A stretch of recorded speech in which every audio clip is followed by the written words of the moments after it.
Olá Brasil, estamos de volta com mais uma edição do Clube MVET Podcast. Para você que acompanha a nossa participação, a nossa presença aqui nas redes sociais, e hoje estamos de volta com um assunto bem interessante, que é os cuidados com os pets geriátricos. Está com a gente nesta edição do nosso podcast o médico veterinário nutricionista Ives Miceli, mais uma vez. Ele já é da casa, já é parceiro nosso aqui e com muita satisfação a gente te recebe mais uma vez para mais uma edição do nosso podcast. Seja bem-vindo. Ale, muito obrigado. Realmente eu me sinto da casa. Agradeço toda a Matsuda, toda a equipe, todo o bastidor aqui para a gente poder fazer esse bate-papo hoje e com muita satisfação. Bom, essa questão dos pets vovôs, vovós, né, os nossos... os pets da melhor idade. Tem muita gente que tem dúvida com relação a que momento, de fato, o pet entra nesta fase, né? Tem gente que fala, não, tem uma conta. Para cada ano humano, você contabiliza não sei quantos anos para o pet. É uma verdade? Em que momento a gente pode considerar que um cão ele é idoso, o gato ele é idoso? Lê, de acordo com a espécie, você tem diferenças em tempos, né? Então, quanto menor o organismo, mais tempo de vida no sentido de cães eles vivem. Então, ou seja, você tem um cão de porte pequeno que apresenta uma longevidade maior se a gente comparar com um cão de porte gigante. Então, com essa diferença em relação aos cães, é que a gente tira uma base média para cada porte, um período para ele entrar no envelhecimento. Então não é uma idade única, isso vai depender do porte. Do porte. Por exemplo, um cão de porte pequeno, ele cresce em média de 8 meses a 1 ano de vida. Tá.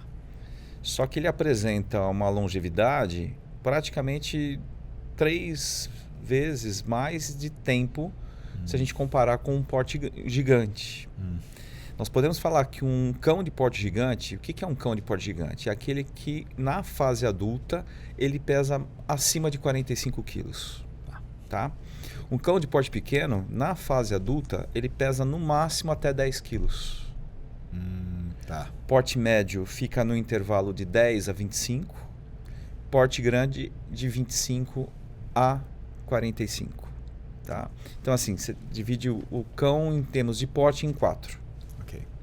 E isso faz com que esse cão que pesa acima de 45 quilos quando adulto, a hora que ele chega aos 5 anos de idade, ele já pode ser considerado velho. Aos 5 anos? Aos 5 anos. Então, você imagina você ter um pet de porte gigante que com 5 anos de vida ele já tem toda uma característica de velho, de idoso ou de geriátrico, conforme as nomenclaturas, né? A gente queira classificar. Então, se a gente fizer essa analogia, nós temos que pensar que a nutrição ela não pode ser a mesma para cada um desses, porque o tempo de vida é diferente, a anatomia é diferente, a absorção de nutrientes passa a ser diferente, ou seja, até mesmo como eles mastigam, há diferenças.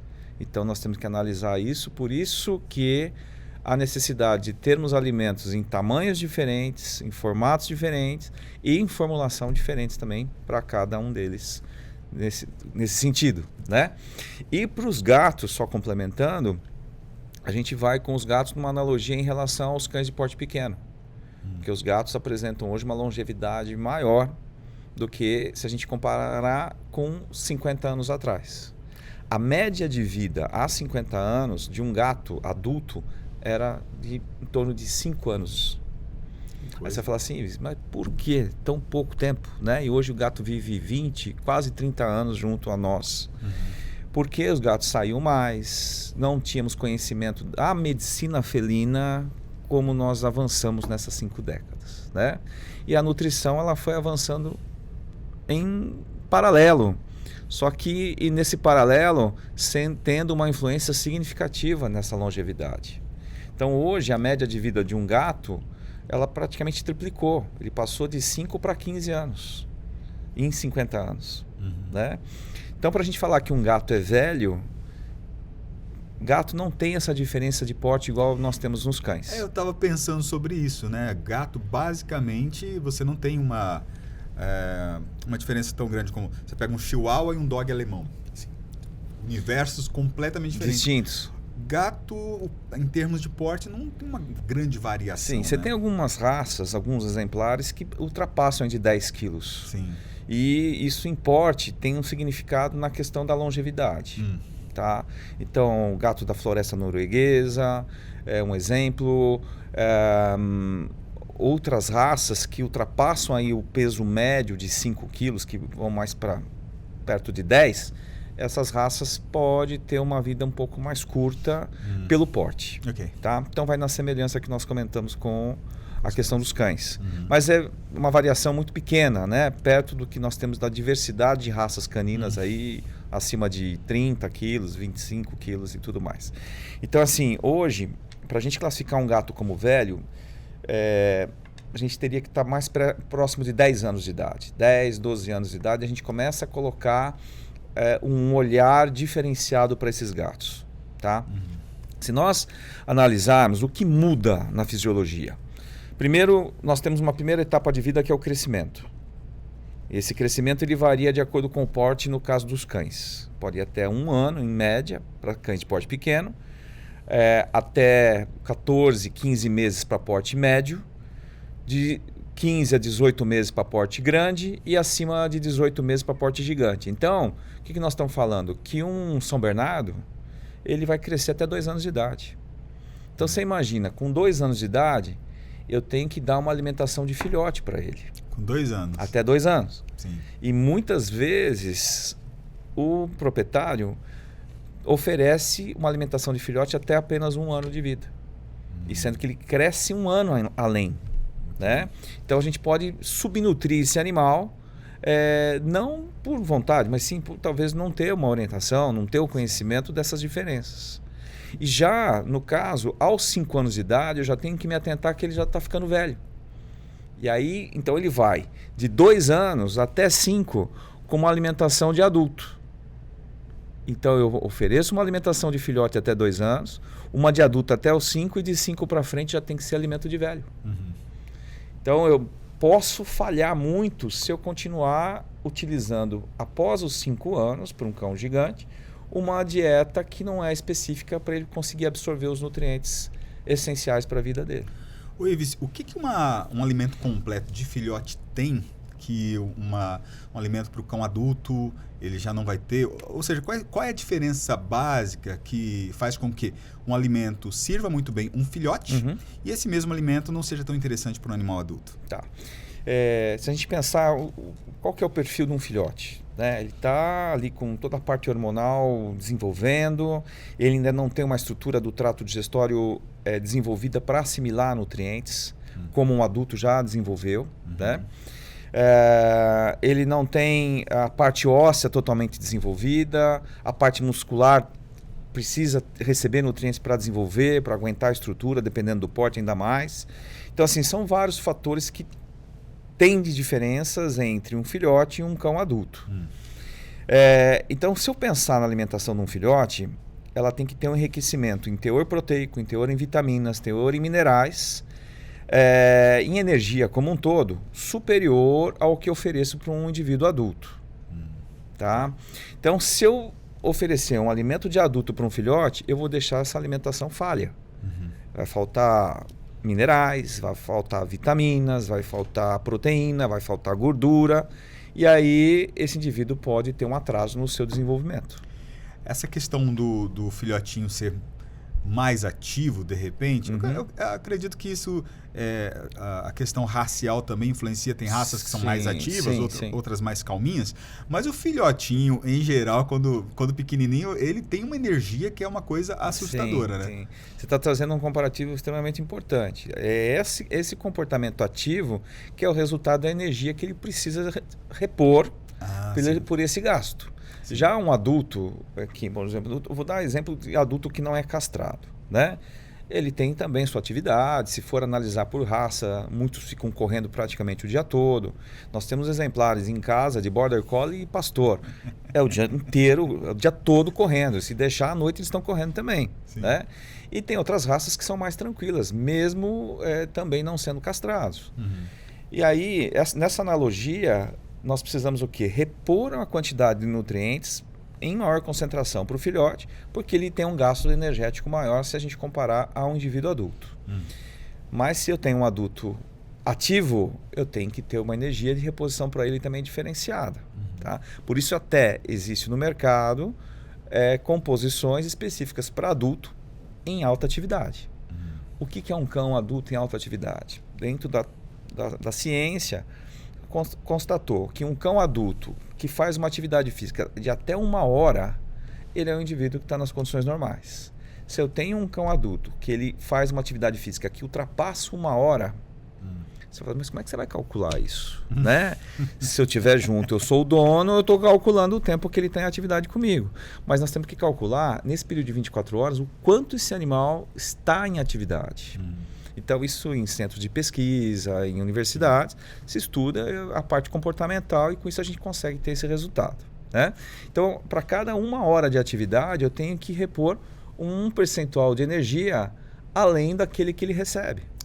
Será que a gente poderia fazer uma comparação, por exemplo, de uma pessoa que não é um atleta de alto rendimento e um profissional assim, ou seja, aquele atleta do triatlo, aquele que faz o Ironman, por exemplo, né? Então, a questão do gasto calórico, energético e os nutrientes que ele precisa repor é bem diferente de uma pessoa que não tem esse nível de exposição à atividade física. Correto? Exato. É por essa analogia. Você está exatamente correto, tá? Então, assim, se eu tenho um hábito de praticar atividade física, eu sei que a minha nutrição ela tem que receber algo mais, porque senão a minha saúde começa a debilitar. Né? Porque o meu organismo vai oxidar mais, porque vai exigir mais esforço, mais atividade. E aí, se eu não tenho nutrientes de reposição, eu começo a entrar em um déficit nutricional que vai me acarretar em algum problema de saúde futuro. Né? Então, essa questão de eu gastar mais do que eu estou consumindo, algum momento vai acender um farolzinho lá e falar assim, olha, você vai começar a entrar aí você está puxando a energia sua de reserva para poder fazer a sua manutenção. Então, quando nós humanos calculamos a nossa ingestão diária, nós temos que calcular a nossa energia de repouso, que é quando eu não estou em atividade, o quanto eu preciso de caloria para me manter. E se eu tenho uma atividade, quanto tempo de atividade eu faço por esse esforço não desgastar a minha saúde, que eu tenho somente uma refeição de repouso, uma dieta de repouso. Eu preciso acrescentar algo além. E para os cães e gatos é a mesma, vamos nessa analogia. Só que diferentes componentes energéticos por questões das espécies. Né? Se a gente analisar qual é o nutriente de maior necessidade para um gato na questão energética, a proteína. Para o cão, a gente já vai mais para o lado dos lipídios, das gorduras. Tem um perfil diferenciado. Né? Para nós humanos, nós conseguimos tirar a energia dos carboidratos, das gorduras, das proteínas. E muitas vezes, dependendo do esforço físico, como você comentou, se eu tenho lá um atleta que pratica uma prova de 100 metros raso, qual o perfil de energia que ele precisa? Ele precisa de uma energia que vai explodir, que é para ele ter ali ela disponível agora. Diferente de uma maratona, que é de resistência. Diferente de uma maratona. Uma maratona que eu preciso que esse atleta tenha uma resistência para os 42 quilômetros que ele vai percorrer. Ou seja, ele tem que sair com a saúde aqui e tem que chegar com essa saúde lá nos 42 quilômetros. Né? Então aqui, os 100 metros raso, ele vai explodir aqui e em questão de 10 segundos ele já chegou do outro lado. Né? Ou seja, como que eu meço esse direcionamento energético? Exatamente nessa semelhança. Então, se eu tenho um cão que ele pratica uma atividade física em alta performance, por exemplo, cães de agility, que nós não temos aqui a questão de neve, né, no Brasil. Né? Algumas regiões sim, mas não tem o hábito de cães de trenó.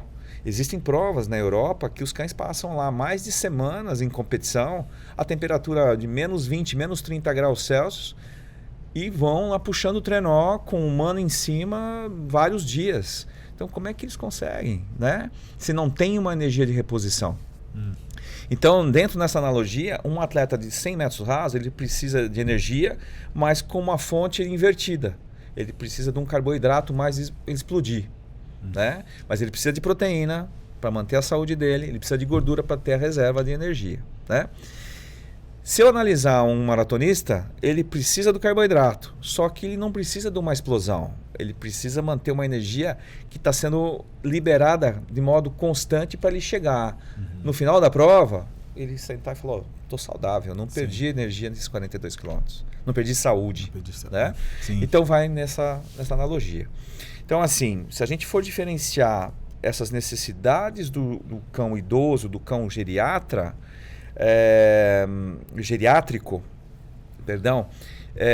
ela vai numa semelhança com o filhote. Por quê? Aqui na fase inicial, eles não conseguem absorver nutrientes porque o trato digestório ainda não está totalmente desenvolvido, ele não tem uma atividade de enzimas suficientes em quantidade ou qualitativamente falando para digerir e ter uma boa digestão, uma boa absorção. Na fase de velho, ele passou a perder essa capacidade.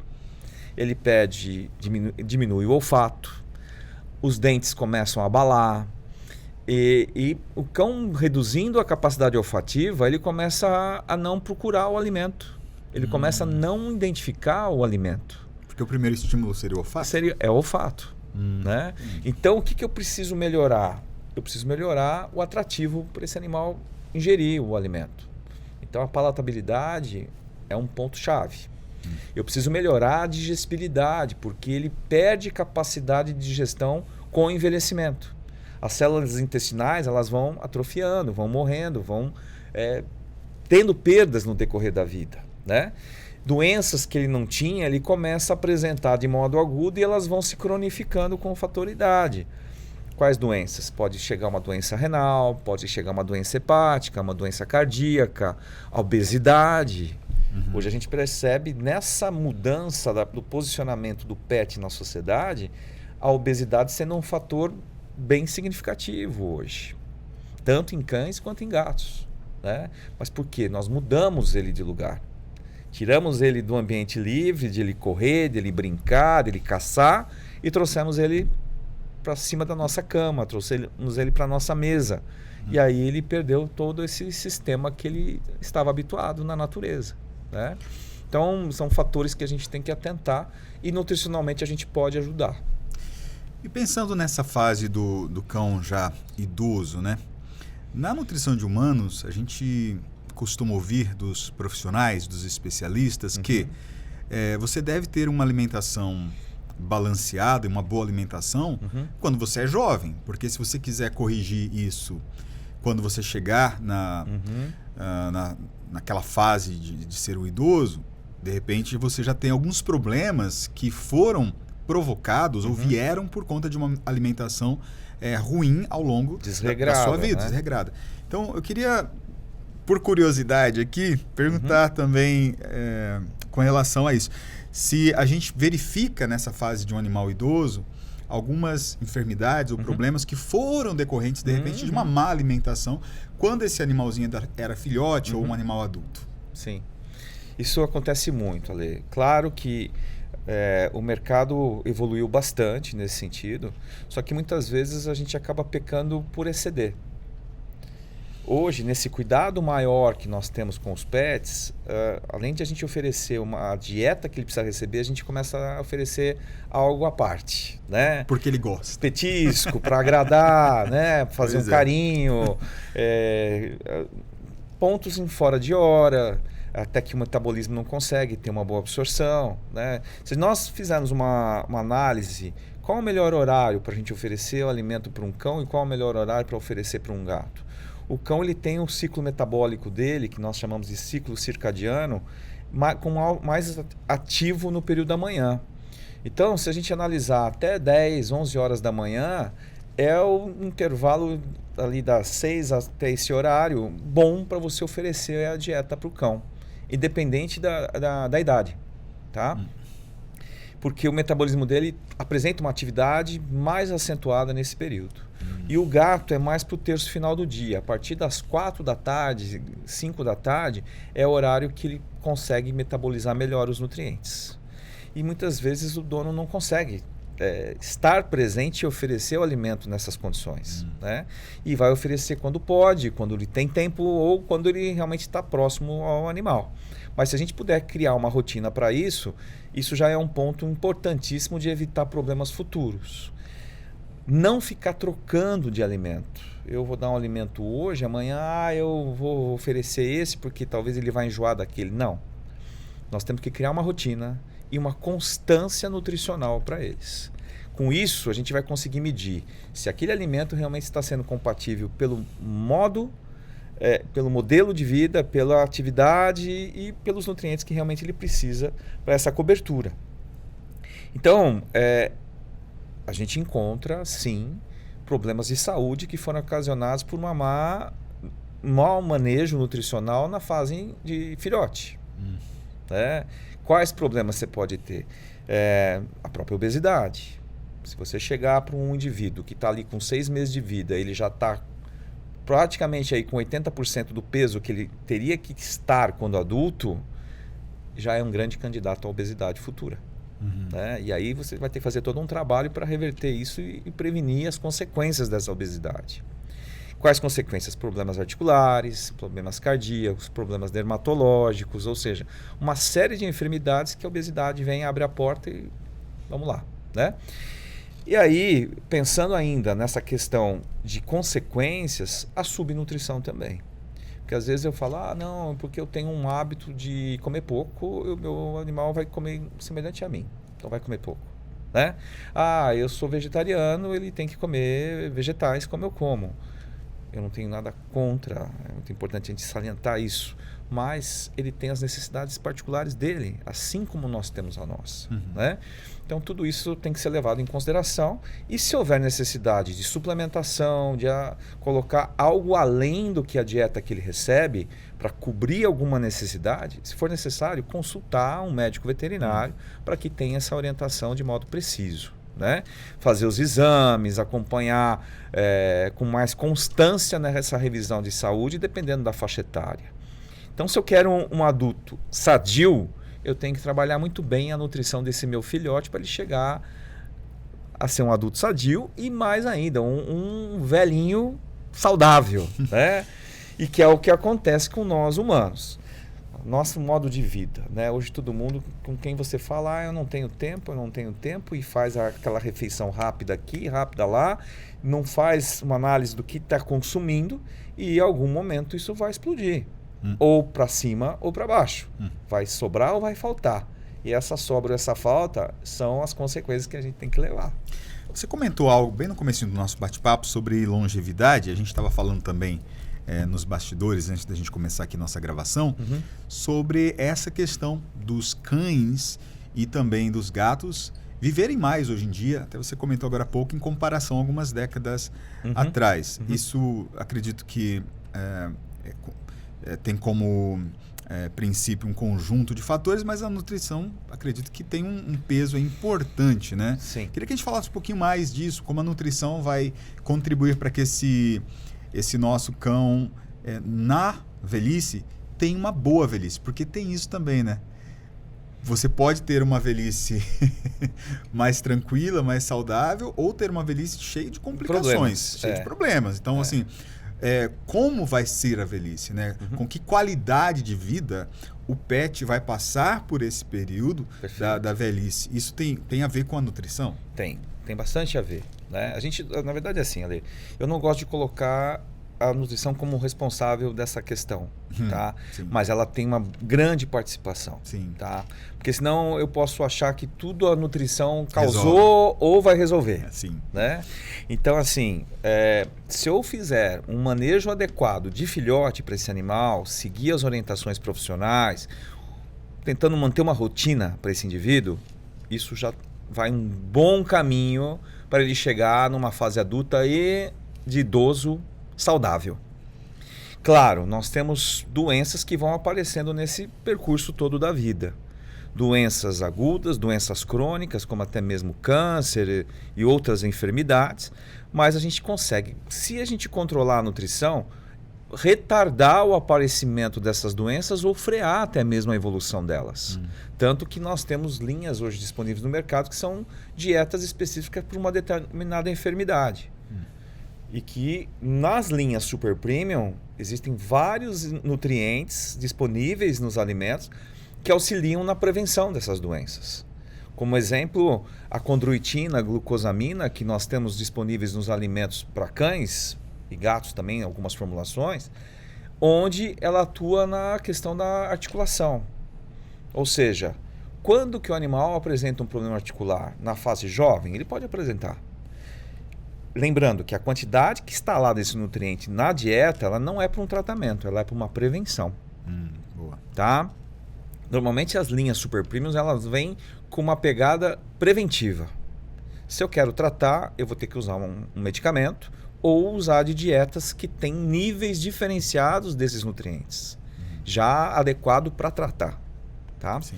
E aí com tempo de uso restrito ou para o resto da vida, dependendo da situação, como o caso de animais que são doentes renais. A partir do momento que eu diagnostico uma doença renal e ela passa a se tornar crônica, eu não tenho alternativa, eu tenho que oferecer dieta específica para essa situação e muitas vezes medicamentos que sejam de apoio, né? Então, com isso eu consigo um equilíbrio. Então, eu tenho que analisar o meu manejo do filhote. Mas eu ganhei um animal adulto. Eu herdei um animal e hoje vem acontecendo com constância isso, né? O que a gente percebe? A própria pandemia que nós passamos ontem, né? Nós estamos falando ontem, mas são 5 anos da data de hoje. Ela deixou resíduos na nossa vida e deixou resíduos na vida dos pets também. Porque as pessoas estavam em casas, confinadas, começaram a adotar animais de estimação. E de repente, depois, começaram a olhar e falaram, eu não tenho mais tempo para olhar, porque eu voltei a trabalhar, eu vou doar esse animal. Aí ela passa para alguém, um indivíduo adulto, já com toda uma característica de manejo que não é o manejo que você colocaria. Né? Eu tenho que readequar tudo isso. E essa readequação, ela toma tempo. Ela toma a sua atenção que é necessário. Né? E isso vai mexer onde? Na longevidade, vai mexer no que esse indivíduo vai se transformar quando velho. Então, assim, é grande a responsabilidade quando a gente fala de ter um animal de estimação do seu lado. Então, a nutrição é importante. Bom, e partindo agora já para o final do nosso podcast, tem ainda uma última pergunta, que são as tendências para o futuro em se tratando de nutrição para os nossos pets geriátricos. A pesquisa evoluiu bastante conforme a gente comentou, né? E dentro dessa análise profissional, nós estamos chegando numa nutrição individual, onde que acreditamos que amanhã você tem um cão idoso, ele vai ser avaliado por um profissional e ele vai ter uma dieta que corresponda a essas necessidades específicas dele. A gente tinha conversado um pouco sobre nutrigenômica, alguns fatores nesse sentido. O que vem a nutrigenômica aqui? Ela vem analisar a herança genética desse indivíduo e analisa quais são as tendências que ele tem de alguma doença ou de algum benefício que a genética dele traz.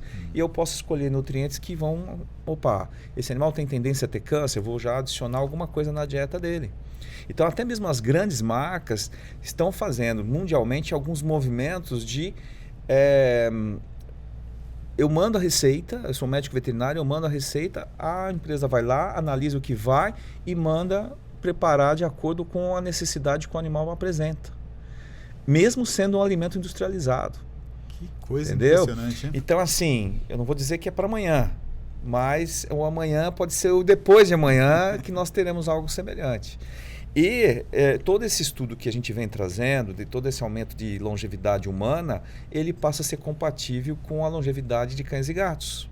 Né? E o que nós queremos? Cada vez mais que eles estejam ao nosso lado para a gente seguir, eles saudáveis e nós saudáveis, e tendo essa interação com mais integrada, né? E por mais tempo. Maravilha. Esse é o desejo, né? Porque o impacto que eles têm na nossa vida é um impacto muito positivo, muito bom.